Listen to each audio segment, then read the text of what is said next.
Hello everyone. उम्मीद करता हूँ आप सब लोगों की तैयारी अच्छी चल रही है और पिछला जो हमने लेक्चर देखा था उसमें आपको बेसिक चीज़ें समझ आई होंगी। इस लेक्चर में हम देखेंगे केस नंबर 3, 4 एंड 5। ठीक है। और जैसे बकरे को खिला पिला के उसके बाद काटा जाता है ना, तो इन दो लेक्चर में आपको मैंने 5 केस दिखाऊंगा और उसके बाद आपसे क्वेश्चन करवाऊंगा। ठीक है। तो बेसिक चीज़ें आप थोड़ा ध्यान से देखते जाएंगे तो डेफिनेटली आगे जब हम मशीन्स पढ़ेंगे, एक्चुअल में जब हम टरबाइंस पढ़ेंगे और उनके वेलोसिटी डायग्राम्स हम जब हम देखेंगे तो कन्फ्यूजन नहीं होगी। ठीक है। जो छोटी छोटी मैं बातें बताते जा रहा हूँ वो आपको देखते जाना। देखिए, फ्लूइड मशीन्स बहुत सारे लोगों को डिफ़िकल्टी होती है इस सब्जेक्ट में, बट एक्चुअल में डिफ़िकल्ट है नहीं यार। मैं आपको प्रीवियस ईयर क्वेश्चंस भी करवाऊंगा लेक्चर्स करवाने के साथ साथ, जैसे जैसे जो जो टॉपिक कवर होता जाएगा उसके बाद मैं प्रीवियस ईयर क्वेश्चन भी उठाऊंगा। उसके बाद आप देखना कि आपको कोई भी क्वेश्चन अगर डिफिकल्ट लगे तो फिर आप बताना मुझे कमेंट में। ठीक है।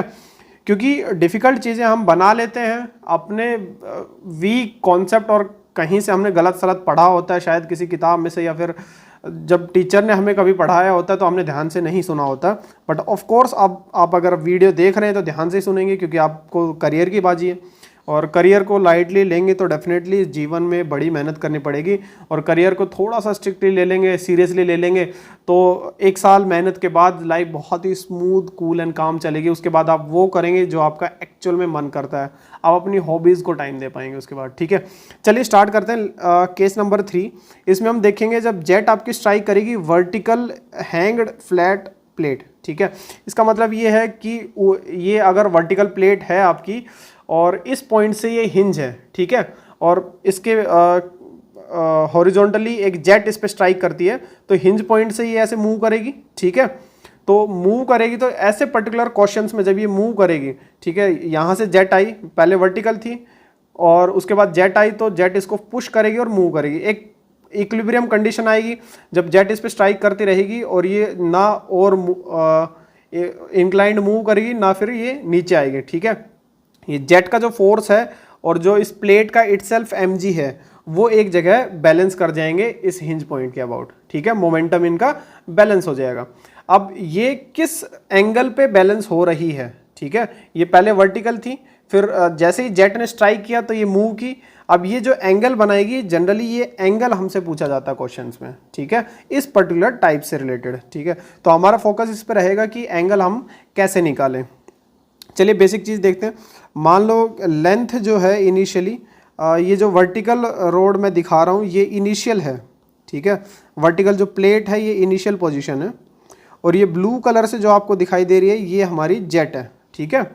और टोटल लेंथ जो इनिशियल है, initial of course flat plate है, रिजिड है, तो लेंथ जो है वो सेम ही रहेगी, लेंथ एल है। ठीक है। और मान लो एंगल थीटा पे ये प्लेट मूव कर जाती है। ठीक है। ये इसका ऊपर हिंज पॉइंट है। अब हिंज पॉइंट ये ऐसे ही है, मान लो ये प्लेट है, इसका कुछ सरफेस भी है और जैसे ही जेट ने यहाँ स्ट्राइक किया, ठीक है, स्ट्राइक करने के बाद ये ऐसे मूव करेगी। ठीक है। कोई ऐसा पर्टिकुलर सिचुएशन आएगी जब इसका mg जो डाउनवर्ड लग रहा होगा, जो इसको इस तरफ घुमाने की कोशिश कर रहा होगा और जो जेट है वो इसको इस तरफ घुमाने की कोशिश कर रही होगी, तो ये जहाँ पे ये बैलेंस कर जाएगा उस पे ये एकदम स्टेगनेंट हो जाएगी। ठीक है। इस पर्टिकुलर मोमेंट पे वर्टिकल के साथ जो एंगल है वो थीटा एंगल है। ठीक है। और वही थीटा एंगल अपने को निकालना है। अब देखिए mg जो है वो एकदम सेंटर से लगेगा। ठीक है। mg डाउनवर्ड लगेगा, इसी को w से डिनोट करेंगे, वेट ऑफ द प्लेट। ठीक है। और इसका जो डिस्टेंस है हिंज पॉइंट से वो L/2 होगा। ठीक है। और मान लो जो जेट हमारी है वो x डिस्टेंस नीचे, ठीक है, जो हिंज पॉइंट है उससे x डिस्टेंस नीचे स्ट्राइक कर रही है। ठीक है।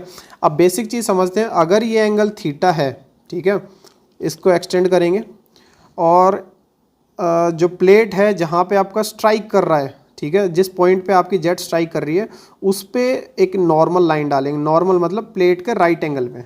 ठीक है। इस ये जो एंगल आपका आएगा ये भी आपका थीटा एंगल आएगा। ठीक है। ज्योमेट्री वाली चीज़ों पर हम टाइम वेस्ट नहीं करेंगे। और अगर ये एंगल थीटा है तो ये एंगल भी थीटा होगा। ठीक है। और ये एंगल अगर थीटा है ये वाला, तो इसके एकदम वर्टिकल अपोजिट वाला भी थीटा होगा। ठीक है। तो इस डायरेक्शन में जो फोर्स है वो आपका Fn है। ठीक है। जिस पे हमारा फोकस रहता है। और हाँ, जैसा कि मैं ऑलरेडी बता चुका हूँ कि फ्रिक्शनलेस प्लेट्स हैं, तो अलोंग द प्लेट इस डायरेक्शन में फोर्स ज़ीरो रहेगा, टेंजेंशियल फोर्स इसमें भी आपका ज़ीरो रहेगा। ठीक है, आगे जो कर्व्ड हम वेन्स पढ़ेंगे उनमें शायद हमारा जो फोर्स आएगा टेंजेंशियल वो हम कैलकुलेशन किया करेंगे। ठीक है, और वो भी स्पेशल केसेस उसके होंगे जिसमें भी वो भी बैलेंस हो जाया करेगा, वो हम उस केस के आने के बाद ही देखेंगे। अब देखिए इस डायरेक्शन में ये जो जेट आपकी आई, इस डायरेक्शन में वेलोसिटी इसकी v1 थी।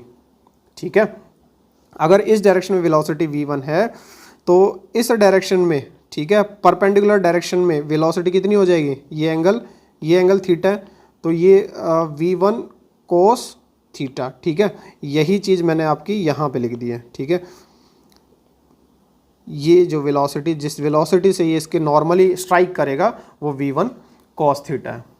ठीक है, और हाँ, हमारा जो ऑब्जर्वेशन का रहता है, जैसे ये हमारी प्लेट थी।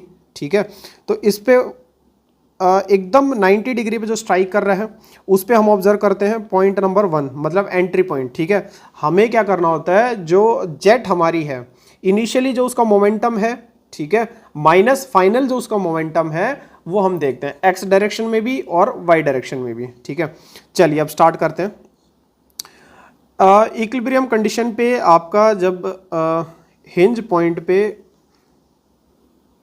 ये आपकी जेट है, जेट का फोर्स ये लगेगा। ठीक है, तो इसको एंटी क्लॉकवाइज मूवमेंट देने की कोशिश करेगा, बट जो मास है वो डाउनवर्ड है, तो ये इसको क्लॉकवाइज रोटेशन देने की कोशिश करेगा।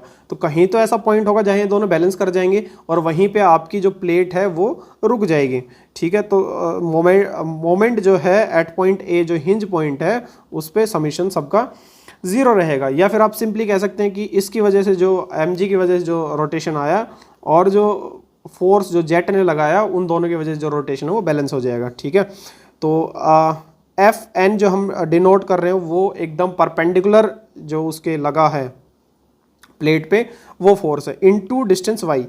देखो ये डिस्टेंस वाई था जो हमने अज्यूम किया था। ठीक है, इस पॉइंट पे, जिस पॉइंट पे आपका स्ट्राइक कर रही है उस पॉइंट से डिस्टेंस आपका हिंज पॉइंट का वाई है। ठीक है, और अगर मैं इस पर्टिकुलर ट्राइंगल को देखूं, ठीक है, ऑब्जर्व करिए ये वाला ट्राइंगल ए बी सी। ठीक है, इसमें ये एंगल थीटा है, तो cos theta will be equal to x divided by Y.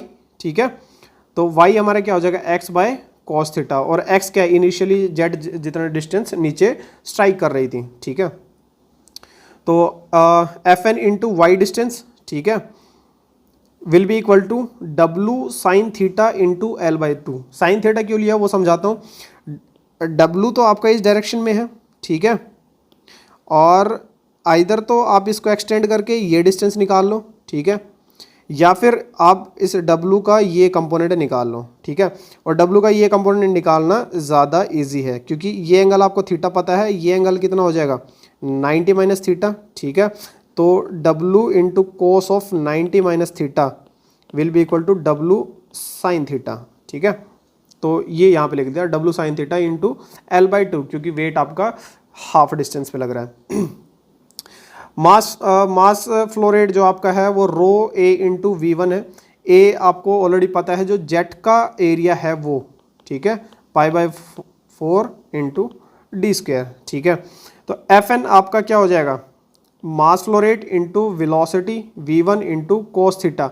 ये आपका इनिशियल मोमेंटम है in the direction of normal, जो आपकी प्लेट है, ये आपकी प्लेट फाइनल हुई। ठीक है, इसके परपेंडिकुलर जो डायरेक्शन है इसमें इसी डायरेक्शन में एफ एन होता है। ठीक है, तो इसी डायरेक्शन में हम इनिशियल मोमेंटम देख रहे हैं और फाइनल मोमेंटम देख रहे हैं।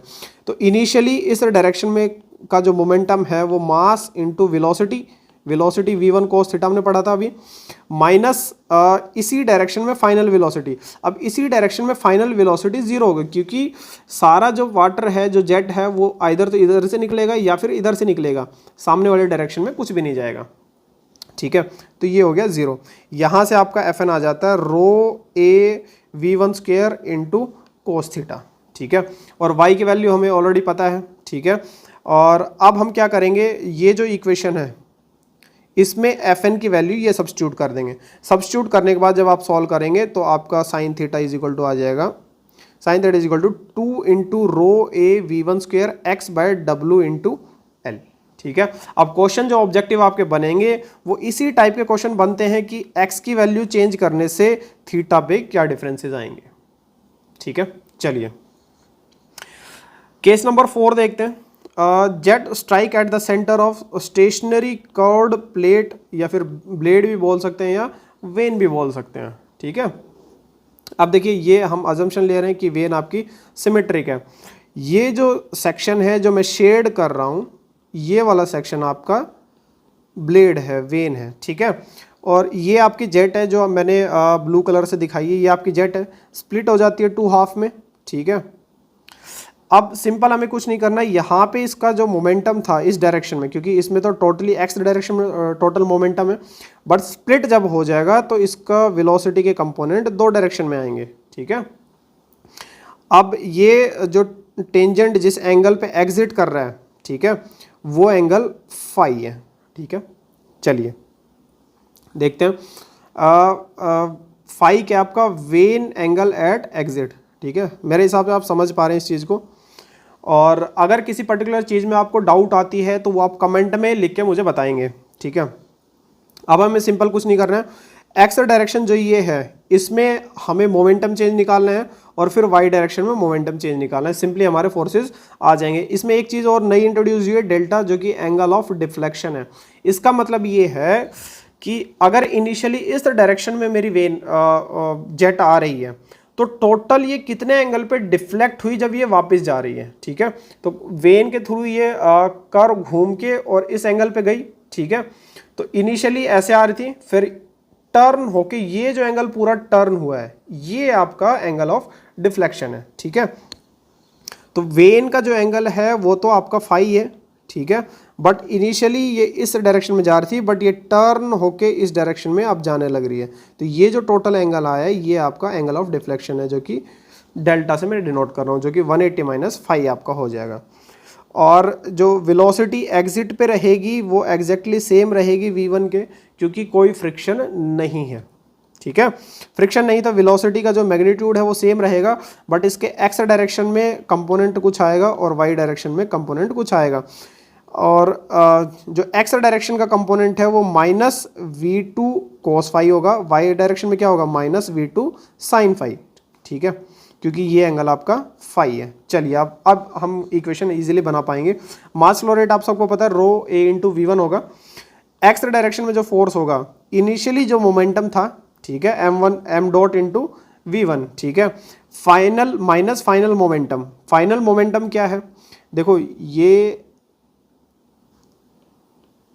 आपका v2 था, इधर भी आपका v2 था। ठीक है, तो हाफ मास इधर गया और हाफ मास इधर गया, बट इसका हॉरिजॉन्टल कंपोनेंट जो वेलोसिटी का है ये क्या है माइनस v2 cos फाई, और यहाँ भी ये क्या है माइनस v2 cos फाई। ठीक है, तो आधा मास इंटू वेलोसिटी। ठीक है, आधा मास इंटू वेलोसिटी। ठीक है, ये जो नेगेटिव साइन है, ये जो नेगेटिव साइन है इसके साथ मल्टीप्लाई करके ऐड अप हो जाएगा। ठीक है, और mv1 कॉमन आ जाएगा, तो अंदर क्या बचेगा 1 प्लस cos फाई। ठीक है, अंदर की जो चीज़ है ये जो टर्म है हाफ प्लस हाफ, ये टोटल 1 में कन्वर्ट हो गई है। ठीक है, तो एक्स डायरेक्शन में आपका जो फोर्स है वो आ जाएगा rho into a into v one square bracket में 1 प्लस cos फाई। ठीक है, वाई डायरेक्शन में जब हम निकालेंगे, देखिए इनिशियली ये डायरेक्शन थी हमारी वेलोसिटी की, तो मतलब वाई डायरेक्शन में कोई भी आपका वेलोसिटी नहीं है, एक्चुअल जो वेलोसिटी है, तो ये जीरो हो जाएगी। Mass flow rate into y direction की वेलोसिटी माइनस वाई डायरेक्शन की फाइनल मोमेंटम क्या है, फाइनली वाई डायरेक्शन में इधर गया हाफ मास और हाफ मास इधर गया। ठीक है, तो ये तो ऑटोमेटिकली वैसे ही डायरेक्शन से कैंसिल हो जाएगा। वेलोसिटी क्या थी v2 sin फाई, इधर क्या थी माइनस v2 sin फाई, क्योंकि अपवर्ड डायरेक्शन को हम पॉजिटिव लेके चल रहे हैं। ठीक है, तो हाफ मास जो ऊपर गया वो पॉजिटिव है और हाफ मास जो नीचे गया है वो आपका नेगेटिव वेलोसिटी के साथ है। ठीक है, तो ये दोनों कैंसिल आउट हो जाएगा। ओवरऑल आपका वाई डायरेक्शन में जो फोर्स है वो जीरो आएगा। ठीक है, ये तो हमें फिगर देख के ही समझ आना जाना चाहिए था। अब देखते हैं केस नंबर 5। जो ये लेक्चर का लास्ट केस है, इसके बाद हम नेक्स्ट लेक्चर स्टार्ट करेंगे जिसमें हम क्वेश्चंस देखेंगे इनसे रिलेटेड, फिर हम फर्दर केसेस पे जाएंगे, ठीक है। इसमें हम देखेंगे jet strike at the tip of the stationary curved when.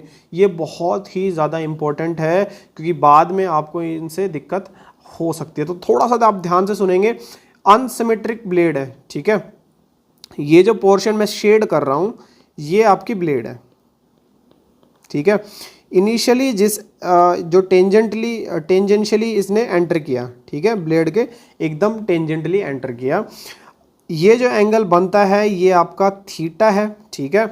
और वेन सिमेट्रिक नहीं है तो एग्जिट जो टेंजेंट का एंगल होगा वो समथिंग डिफरेंट होगा, जो कि हम फाई मान के चल रहे हैं, ठीक है। एग्जिट एंगल फाई है ये वाला, ठीक है। तो इसी को अगर आगे एक्सटेंड करें तो पहले इस डायरेक्शन में जा रहा था अपना फ्लो और फिर अब फाइनली इस डायरेक्शन से निकल रहा है, तो ये जो एंगल इसका चेंज हुआ, ठीक है, यही हमारा डेल्टा है, एंगल ऑफ डिफ्लेक्शन, जो कि क्या होगा 180 माइनस ये टोटल एंगल जो कि थीटा प्लस फाई है। अगेन मास फ्लो रेट आपका क्या है, रो ए इंटू V1, ठीक है, ये सब में कॉमन है, कुछ चेंजेस इसमें फर्दर आएंगे तो हम उसको डिस्कस करेंगे। अब देखिए इस डायरेक्शन में जब एंटर कर रहा था, इस डायरेक्शन जब एंटर किया है V1 वेलोसिटी से, तो हॉरिजॉन्टल जो इसका कंपोनेंट है वो V1 cos थीटा है, वर्टिकल जो कंपोनेंट है वो V1 sin थीटा है, ठीक है।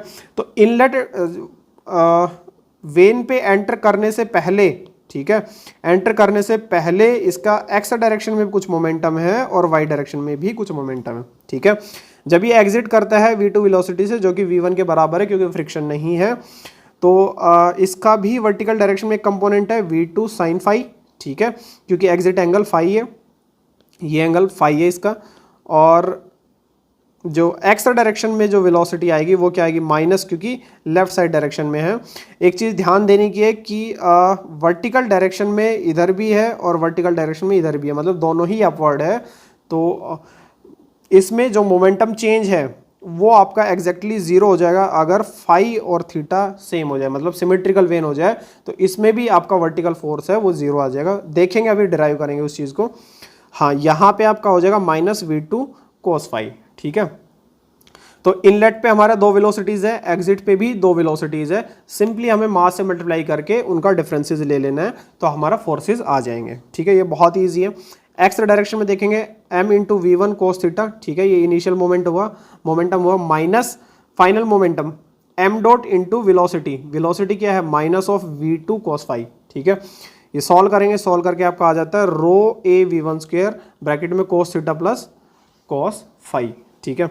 ऐसे ही वाई डायरेक्शन में जब हम देखेंगे तो mass into velocity, initial velocity ये थी, माइनस फाइनल मोमेंटम क्या होगा मास इंटू फाइनल वेलोसिटी, ठीक है। इसकी डायरेक्शन नेगेटिव हमने इसलिए नहीं ली क्योंकि इनिशियल भी वर्टिकल डायरेक्शन में है वेलोसिटी और फाइनली भी वर्टिकल डायरेक्शन में, ठीक है। तो इसको जब सॉल्व करेंगे तो आपका आता है Fy equal to rho a V1 square sine theta minus sine phi. अब देखिए जब सिमेट्रिकल वेन होगी तो मतलब थीटा और फाई बराबर हो जाएगा, थीटा और फाई बराबर होगा तो ये इक्वेशन आपकी क्या हो जाएगी twice of rho a V1 square into cos theta, ठीक है। और ये इक्वेशन क्या हो जाएगी थीटा और फाई बराबर हो गया तो ये क्वांटिटी कंप्लीट जीरो हो जाएगी, मतलब Fy आपका जीरो हो जाएगा, ठीक है। आई होप आपको चीज़ समझ आई है। और नेक्स्ट लेक्चर में हम पहले दो तीन क्वेश्चन देखेंगे, उसके बाद हम फर्दर कैसे स्टार्ट करेंगे। क्वेश्चन देखने का एम मेरा ये है कि जो भी हम पढ़ रहे हैं वो साथ साथ आपको समझ आए, ठीक है, क्योंकि सिर्फ मैं थ्योरी पढ़ाता रहूँगा तो आप लोग उस चीज़ को भूलने की टेंडेंसी ज़्यादा रखेंगे। हाँ, और जब भी मैं कोई क्वेश्चन करवाऊँगा तो आपका रिस्पॉन्सिबिलिटी बनती है, आप वीडियो पॉज करेंगे, पहले क्वेश्चन खुद से सॉल्व करेंगे क्योंकि थ्योरी तो मैं उससे रिलेटेड करवा चुका हूँ, फिर जब खुद से अटेम्प्ट कर लेंगे जो आंसर आएगा उसके बाद आप वीडियो स्टार्ट करेंगे और फिर वेरीफाई करेंगे कि आपने कैसे किया और एक्चुअल में क्या सॉल्यूशन है, ठीक है। चलिए, stay focused and do well in exam.